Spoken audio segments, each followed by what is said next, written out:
Hello and welcome to EV drive the future. अभी हम हैं नान्या एयरकॉम प्राइवेट लिमिटेड में, और नान्या एयरकॉम प्राइवेट लिमिटेड जो है ये एक जाना पहचाना नाम है ईवी इंडस्ट्री का। और यहाँ पर हमारे साथ हैं नान्या एयरकॉम के डायरेक्टर आशीष जैन जी। तो चलिए हम उन्हीं से बात करते हैं नान्या के बारे में। Hello sir, welcome to our show. Thank you.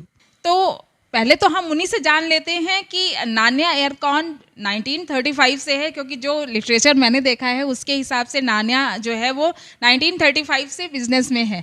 तो मैं ये जानना चाहती थी कि सर नान्या एयरकॉन जो है ये ईवी इंडस्ट्री में कब से है, और जो है वो इसकी शुरुआत के बारे में भी हमें कुछ बताइए। ये रिलेट कैसे करती है ईवी इंडस्ट्री से? हमारी कंपनी ईवी इंडस्ट्री में 2013 से है, और जैसे कि आपने सही कहा कि हमारी कंपनी वैसे 1935 से है। हमारा जो इंसेस्ट्रल बिजनेस रहा है फ्रॉम 1935 वो टेक्सटाइल का रहा है। करीब 2000 तक हम लोग टेक्सटाइल बिजनेस में ही थे। मिड 90s में गवर्नमेंट ने ओपन इंपोर्ट की पॉलिसी स्टार्ट करी, जिसके अंदर हमने फिर टेक्सटाइल इंपोर्ट करना शुरू करा। And after that lot of avenues opened up, because international market open हो गई हमारे लिए। तो हमने साथ साथ एयर कंडीशनर इंडस्ट्री में स्टेप इन करा, डाइवर्सिफाई करा। एयर कंडीशनर कंपोनेंट्स हमने इंपोर्ट करके मार्केट करने शुरू करे। इसी सिलसिले में हमारा चाइना जाना आना लगा रहता था। तो समवेयर इन 2010 जब हम एक फैक्ट्री विजिट कर रहे थे तो हमने उस फैक्ट्री के अंदर ई रिक्शा देखा। तो देख के बहुत अच्छा लगा कि हमारी कंट्री में जहाँ पे हर आदमी इसे पैडल करता है, अगर हमारी कंट्री में ऐसा प्रोडक्ट हो तो सबके लिए बहुत ही सुविधाजनक होगा। तो हमने इसके ऊपर थोड़ी रिसर्च करी, मार्केट सर्वे करा, और हमें लगा कि yes this is one product which can be very good for the country and for our business also. तो हमने 2013 के अंदर इसके अंदर स्टेप इन करा। हालांकि जब हमने स्टेप इन करा तब तक कुछ लोग ऑलरेडी ई रिक्शा लाने लग गए थे, जैसे हमारी तरह और भी लोगों ने कुछ आइडेंटिफाई किया होगा, तो कुछ लोग लाने लग गए थे। 2014 में नितिन गडकरी जी ने इनिशिएटिव लिया और ई रिक्शा को लीगलाइज करा, उसको एक नंबर देने का प्रोविज़न करा, और उसको जैसे सभी व्हीकल अप्रूव होते हैं उसी तरह उसके भी टेस्टिंग के जो नॉर्म्स हैं वो फाइनल करे, और उसकी गाइडलाइंस उन्होंने जारी कर दी। तो उस गाइडलाइंस के तहत कुछ कंपोनेंट्स ऐसे थे जो सर्टन क्वालिटी स्टैंडर्ड्स फॉलो करने थे, कुछ कंपोनेंट्स ऐसे थे जिनको प्रॉपर टेस्टिंग एजेंसीज के अप्रूवल्स चाहिए थे। तो उस दौरान सभी मैन्युफैक्चरर्स में काफ़ी एंग्जाइटी थी कि किस तरह ये अप्रूवल होगा, क्योंकि इस इंडस्ट्री में जितने लोग आए थे वो सभी लोग ऐसे थे जो पहले ऑटोमोबाइल इंडस्ट्री से नहीं थे। सभी का बिजनेस अलग अलग था। मे बी किसी का स्टील का बिजनेस था, किसी का वायर का बिजनेस था, किसी का थ्रेड का बिजनेस था, सबके अलग अलग बिजनेस थे। तो सभी को जो जानकारी थी उतनी नहीं थी जितनी शायद किसी ऑटोमोबाइल मैन्युफैक्चरर को हो। तो इसलिए हमने उस टाइम पे एक एसोसिएशन बनाई, ई रिक्शा मैन्युफैक्चरर एसोसिएशन, जिसमें बहुत सारे मैन्युफैक्चरर्स जो अपना ई रिक्शा अप्रूव कराना चाहते थे, हम लोग सब उसमें कलेक्ट हुए और सब आपस में इन सब चीज़ों को डिस्कस करते थे कि कैसे वो नॉर्म्स को अचीव करें जो गवर्नमेंट ने ले डाउन करें। काफ़ी इंटरेक्शन के बाद हमें रियलाइज़ हुआ कि ई रिक्शा बनाने के लिए जो स्पेयर पार्ट्स की रिक्वायरमेंट है वो सबके लिए एक बहुत बड़ा एक क्वेश्चन मार्क है। सबको अगर चिंता थी तो इस बात की थी कि रिक्शा अप्रूव होने के बाद हम ई रिक्शा कंसिस्टेंट क्वालिटी का और कंसिस्टेंटली कैसे बनाएंगे। उस टाइम मार्केट में हार्डली 2-3 इम्पोर्टर्स थे जो माल मंगाते थे, और जब किसी भी इंडस्ट्री के अंदर जब सप्लाईज कम होती है तो fluctuations, daily price up and down, shortages, ये सब नॉर्मल फिनोमेना होता है जो कि इस इंडस्ट्री में भी था। अपार्ट फ्रॉम दैट जो गवर्नमेंट ने स्पेसिफाई करे थे कि ये अप्रूव व्हीकल लगाने, वो सब अप्रूव कंपोनेंट्स लगाने, वो सब कंपोनेंट्स थे बहुत बड़ी बड़ी कंपनीज़ के पास जो ऑलरेडी ऑटोमोबाइल कंपनीज़ को माल दे रही थी। उन कंपनीज़ के लिए ई रिक्शा मैन्युफैक्चरर्स बिल्कुल इनसिग्निफिकेंट थे।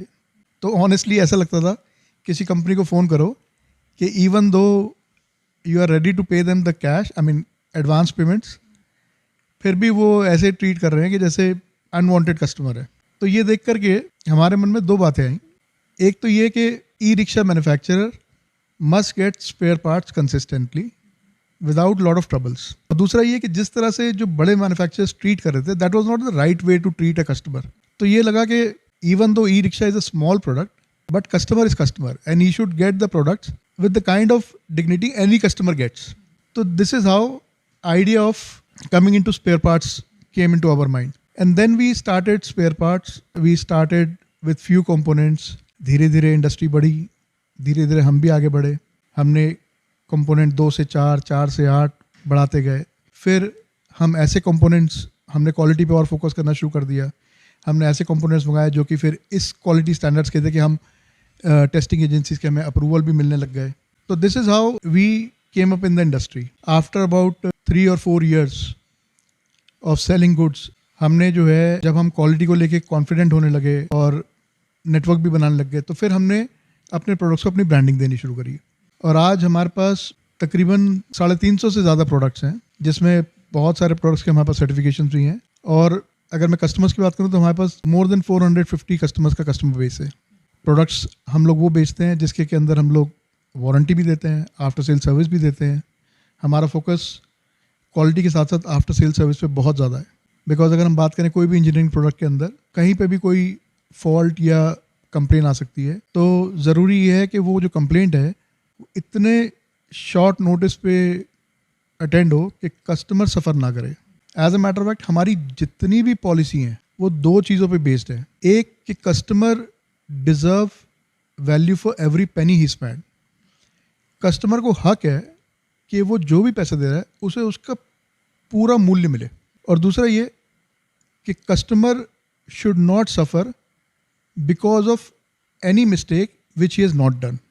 हमने हमेशा ये चाहा कि कस्टमर हमारे साथ सेफ फील करे। अगर हम बात करें करीबन 5-6 साल पहले हमने एक पॉलिसी बनाई जिसको रूटीन के अंदर हमने एक्टिविटीज़ देखते हुए क्या क्या दिक्कत परेशानी आती हैं, कस्टमर्स को क्या दिक्कत परेशानी आती है। कई बार कस्टमर गलत प्रोडक्ट ऑर्डर कर देता है, उसको वो चाहिए नहीं होता है, बाद में वो रियलाइज़ करता है क्योंकि नॉलेज लेवल सबका बहुत लो था, सबको एक्सपीरियंस कम था, तो और सबके पास इतने बड़े इंजीनियर्स भी कोई नहीं थे क्योंकि अफोर्ड नहीं कर सकते थे।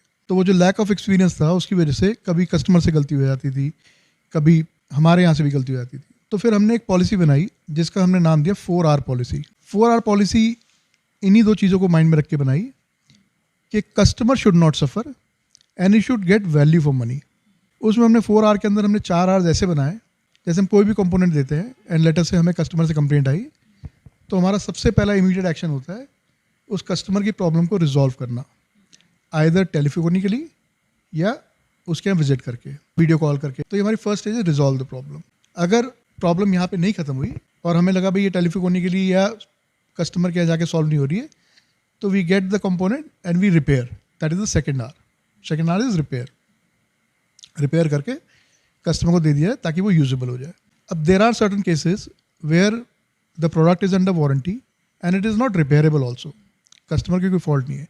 इन दैट केस हमने बनाया कि replace the product so that customer gets full value for his money. अब लेटर से कोई ऐसी सिचुएशन आती है कि जहाँ पे वो प्रोडक्ट रिपेयर नहीं होता और हमारे पास रिप्लेसमेंट देने के लिए इनफ स्टॉक नहीं है, या मे बी जो कस्टमर चाहता है वो चीज़ हमारे पास नहीं है। So then we came up with the 4th R, that is refund the money. So take back the part from the customer and refund the money. तो जब से हमने ये प्रॉब्लम्स को इस तरह से एड्रेस करा है तब से मेरे ख्याल से जो कस्टमर की जो प्रॉब्लम्स हैं वो तो ख़त्म हो गई। अब हमारी कंपनी मेनली इस बात पे फोकस करती है, एक, to come up with new products, 2, to upgrade the existing products, 3, to make sure that customer doesn't suffer for any reason. For that we go to any extent we have to go. Sir, आजकल सभी कोई mobile पर है और mobile पर मिली हुई जानकारी को सच मान लेता है। ये कितना बड़ा चैलेंज है हम सभी के लिए? देखिए, चैलेंज तो बहुत बड़ा है क्योंकि यूट्यूब पे कोई भी जाके यूट्यूब बना सकता है और डाल सकता है।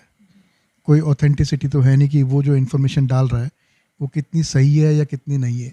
तो उसके लिए तो मैं जो हूँ सिर्फ देखने वाले से ये कहूँगा कि आप जो भी देख रहे हैं उसको जब तक वेरीफाई ना कर लें कि उसमें हकीकत कितनी है तब तक उसको बिलीव ना करें, क्योंकि हर आदमी अपने तरीके से किसी बात को पुट कर देता है। किसी की नॉलेज आधी है, किसी की पूरी है, किसी की अधूरी है। तो इस केस में तो जो देखने वाला है उसी को सतर्क रहना चाहिए कि जो मैं देख रहा हूँ उसको यकीन मानने से पहले मैं उसको वेरीफाई कर लूँ। अदरवाइज़ जैसे कहते हैं ना, नादान की दोस्ती जी का जंजाल, ये वही बात है कि आधी अधूरी इन्फॉर्मेशन बने वीडियो को फॉलो कर लेंगे तो हमेशा नुकसान देगा वो। ईवी एक्सपो के आप टाइटल पार्टनर हैं, तो इसके बारे में कुछ बताएं कि नानिया का वहाँ पर कौन सा अवतार देखने को मिलेगा? हमने कई सारे नए प्रोडक्ट्स डेवलप करे हैं। जैसे आपको पता होगा कि 2021 में हमने यहाँ फैक्ट्री भी लगाई है to make some critical parts like differential, shockers, motors. तो हमने काफ़ी डेवलपमेंट्स करी हैं। स्पेशली हमने एक डिफरेंशियल का एक नया मॉडल बनाया है जो कि मेरे ख्याल से it can be a revolution for the industry. उस डिफरेंशियल को लगाने से हमारी गाड़ी की माइलेज तकरीबन 15 to 20% बढ़ जाती है। और ये जो माइलेज बढ़ती है, इसका सिर्फ ये नहीं कि आदमी ज़्यादा चला पाएगा, इसका बहुत बड़ा इम्पैक्ट है इकनॉमी पे। माइलेज बढ़ने का मतलब ये है कि अगर हमें वही माइलेज देनी है कस्टमर को जो आज उसे मिल रही है, तो उसके लिए जो बैटरी अभी हम लगा रहे हैं उससे 15% बैटरी कम भी लगाएंगे तो भी वही माइलेज आ जाएगी। मतलब चालक का कोई नुकसान नहीं, लेकिन गाड़ी की जो कॉस्ट है वो कम हो सकती है। बैटरी अगर कम होती है तो पहली बात, लिथियम बैटरी तो सारी इंपोर्ट ही होती हैं, लिथियम का जितना रॉ मटेरियल है।